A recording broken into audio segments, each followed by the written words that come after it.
सूरतुल feel. सूरह feel मक्का मुकर्रमा में नाजिल हुई। इस सूरत में 1 रुकू और 5 आयात हैं। फील अरबी लुगत में हाथी को कहा जाता है। इस सूरत की पहली आयत में हाथी वालों का वाक़या बयान किया गया है। इस मुनासबत से इसे सूरह फील कहते हैं। अगर हम सूरह फील के मज़ामीन की बात करें तो इस सूरत में यमन के बादशाह अबरहा का वाक़या बयान किया गया है। इसने अपनी क़ुव्वत और माल पर भरोसा करते हुए खाना काबा पर हमला किया था।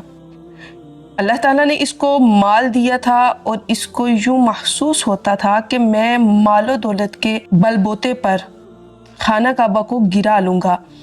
इसीलिए वो अपनी फ़ौज को लेके निकला, लेकिन अल्लाह ताला ने इसकी फ़ौज पर छोटे छोटे परिंदे भेजे जिन्होंने इन पर पत्थर बरसाए और इन्हें जानवरों के खाए हुए भूसे की तरह कर दिया।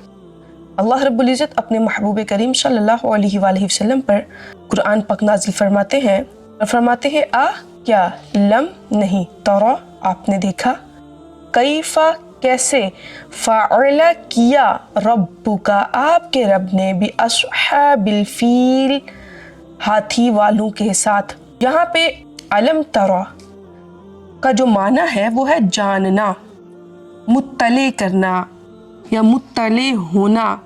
अल्लाह रब्बुल इज़्ज़त ने अलम तरा मा फ़अला रब्बुका नहीं फरमाया बल्कि कैफा फरमाया, यानी आपके रब ने कैसा सलूक किया।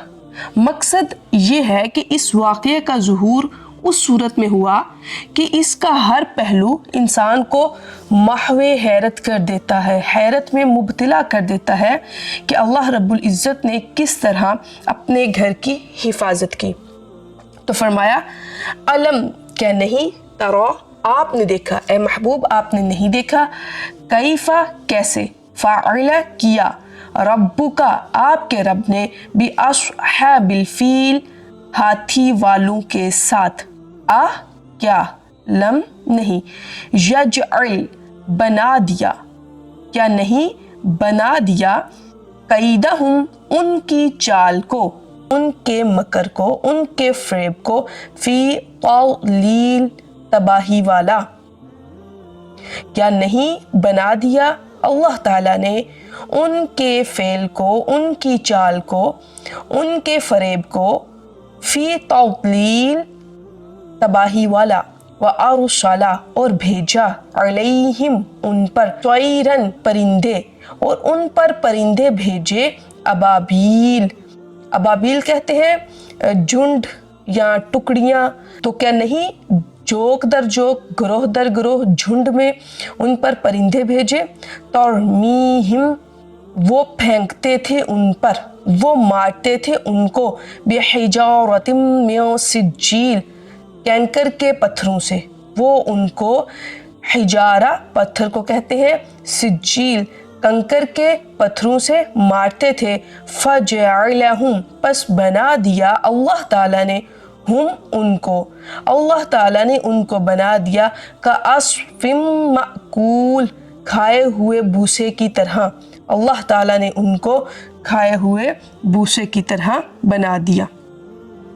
इस सूरत में जो वाक़या बयान किया गया है इसका खुलासा ये है कि यमन और हबशा के बादशाह अबरहा ने जब हज के मौसम में लोगों को बैतुल्लाह का हज करने की तैयारी करते देखा तो उसने इस गर्ज से सनआ शहर में एक कनीसा इबादत खाने को कहते हैं बनाया। अब ये लोग ईसाई थे कि हज करने वाले मक्का मुकर्रमा जाने की बजाय यहीं आए और इसी कनीसा का तवाफ़ करें। अरब के लोगों को ये बात बहुत नागवार गुजरी और कबीला बनु किनाना के एक शख्स ने मौका पाकर इस कनीसा में कज़ाए हाजत की और इसको नजासत से आलूदा कर दिया।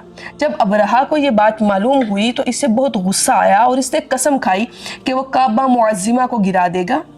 चुनाचा वो इस इरादे से अपना लश्कर लेके निकलता है। इस लश्कर में बहुत से हाथी भी थे और इनको लीड करने वाला एक बहुत बड़ा हाथी था जिसका नाम महमूद था। हाथी का नाम महमूद था।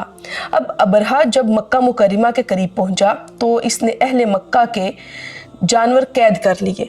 इनमें हज़रत अब्दुल मुत्तलिब जो हुजूर अलैहिस्सलातु वस्सलाम के दादा जान थे, उनके भी 200 ऊँट थे जब हज़रत अब्दुल मुत्तलिब को पता चला कि यूँ अबरहा मक्का मुकरमा की तरफ चढ़ाई कर रहा है और उसने मेरे 200 ऊँट भी कैद कर लिए हैं, तो अब्दुल मुत्तलिब उसके पास आए। अबरहा ने देखा कि अच्छा ये मेरे पास आए हैं, यकीनन ये मक्का मुअज़्ज़मा के हवाले से या बैतुल्लाह के हवाले से कोई बात करेंगे कि उसको कुछ न किया जाए, कुछ न कहा जाए। लेकिन आपने फरमाया मेरा मुतालबा ये है कि मेरे ऊँट मुझे वापस कर दिए जाए। अबरहा ने कहा मुझे आपकी बात सुन के बहुत ताज्जुब हुआ है कि मैं इस खाना काबा को ढाने के लिए यहाँ आया हूँ, जो आपका और आपके बाप दादा का बड़ा मुहतरम मुकाम है, आप इसके लिए तो कुछ नहीं कहते और अपने ऊँटों की वापसी के लिए बात कर रहे हैं, अपने ऊँटों की वापसी का मुतालबा कर रहे हैं। तो आपने फरमाया मैं सिर्फ ऊँटों का ही मालिक हूँ, इसलिए इन्हीं के बारे में कहता हूँ और काबा का जो मालिक है वो खुद उसकी हिफाजत करेगा। तो ये सुनकर अबरहा ने आपके ऊँट वापस कर दिए। हज़रत अब्दुल मुत्तलिब ने वापस आकर कुरैश को सूरत हाल से आगाह किया, इनसे मशवरा किया। वो पहाड़ों की घाटियों और चोटियों पर पनाह गुज़ी हो गए, वहाँ पे जाके छुप गए और अल्लाह की बारगाह में दुआ भी की कि या अल्लाह ये तेरा घर है और तू ही इसकी हिफाजत करने वाला है। अब रात को उसने एक जगह पे पड़ाव किया, लेकिन जब वो सुबह को उठता है तो वो क्या देखता है, जो महमूद नामी उसका हाथी है, जब उसको किसी और जानिब उसका रुख किया जाता है वो चलना शुरू कर देता है, लेकिन जब उसका रुख काबा की तरफ किया जाता है तो वो पेशकदमी नहीं करता, वो चलता नहीं, वो वहीं पे बैठ जाता है। इतने में अल्लाह रब्बुल इज़्ज़त फिर गरोह दर गरोह अबाबील, झुंड जिसे कहा जाता है, हम वैसे तो अबाबील कहते हैं, अबाबील परिंदा है, लेकिन इसका जो मतलब होता है टुकड़ों में आना या फिर जोक दर जोक आना। अबाबील आते हैं, परिंदे आते हैं और उन परिंदों के पास 3-3 संगरेजे होते हैं।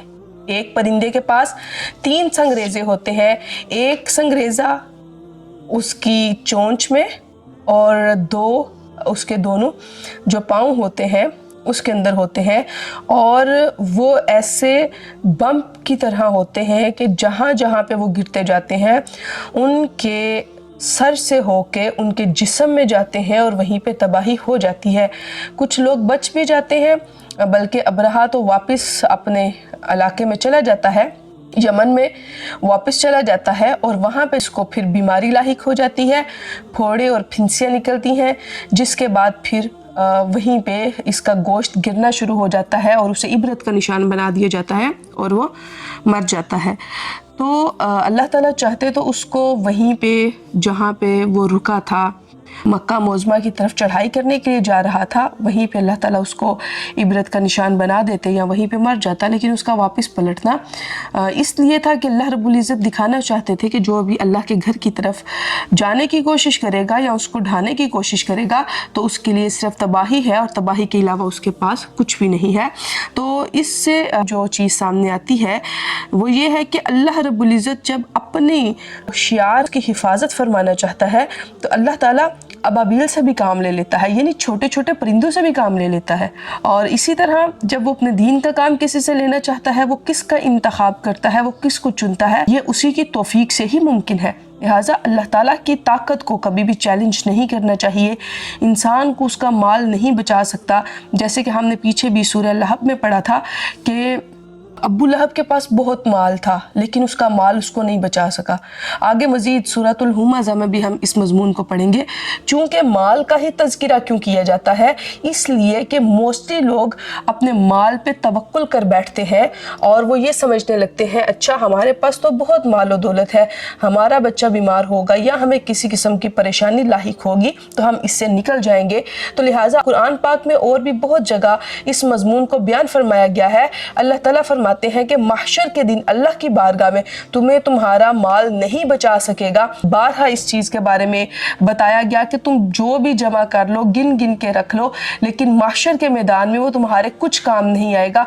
उस दिन वहाँ पे माल का सिक्का नहीं चलेगा बल्कि आमाल का सिक्का चलेगा।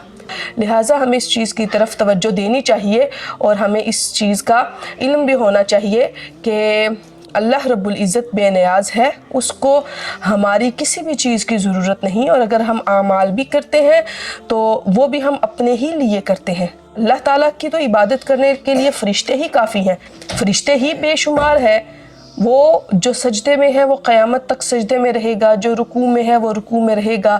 فرشتے اللہ کی تسبیحات بیان کرتے ہیں، گروہ در گروہ آتے ہیں، طواف کرتے ہیں۔ جو فرشتہ ایک دفعہ جس کو طواف نصیب ہو جاتا ہے اس کی دوبارہ باری ہی نہیں آتی، جس کو ایک دفعہ حضور کی بارگاہ میں سلام نصیب ہو جاتا ہے، اس کثیر تعداد میں ہے۔ لیکن انسان کو بھیجنے کا مقصود کیا تھا؟ میں ہمیشہ اس چیز کی طرف آپ کی توجہ مبذول کرنا چاہتی ہوں۔ اللہ تعالیٰ نے انسان کو اس لیے بھیجا، حدیث قدسی میں آتا ہے اللہ رب العزت فرماتے ہیں کہ میں ایک چھپا ہوا خزانہ تھا، میں نے چاہا کہ میں پہچانا جاؤں، لہٰذا میں نے انسان کو تخلیق فرمایا۔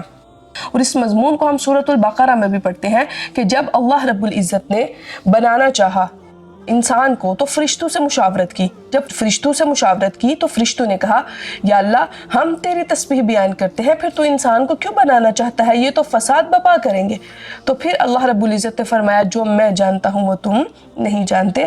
تو اس مضمون سے یہ ہم نے جو پڑھا، اس واقعے سے ایک تو یہ تھا کہ مشرکین مکہ، ان کو اللہ تعالیٰ نے بتایا کہ کیا تمہیں یاد ہے وہ سارا معاملہ؟ اگر میں کعبۃ اللہ کی حفاظت کر سکتا ہوں پرندوں کے ذریعے تو تم یہ مت سمجھنا کہ میری طاقت اس کے اندر کسی قسم کی کمی ہے، ایسا بالکل بھی نہیں ہے۔ یہاں پہ ایک اور بات میں ضرور عرض کرنا چاہوں گی کہ جب ہم جاتے ہیں مسجد حرام میں تو وہاں پہ ایک ہے مقام ملتزم، ایک مقام ہے۔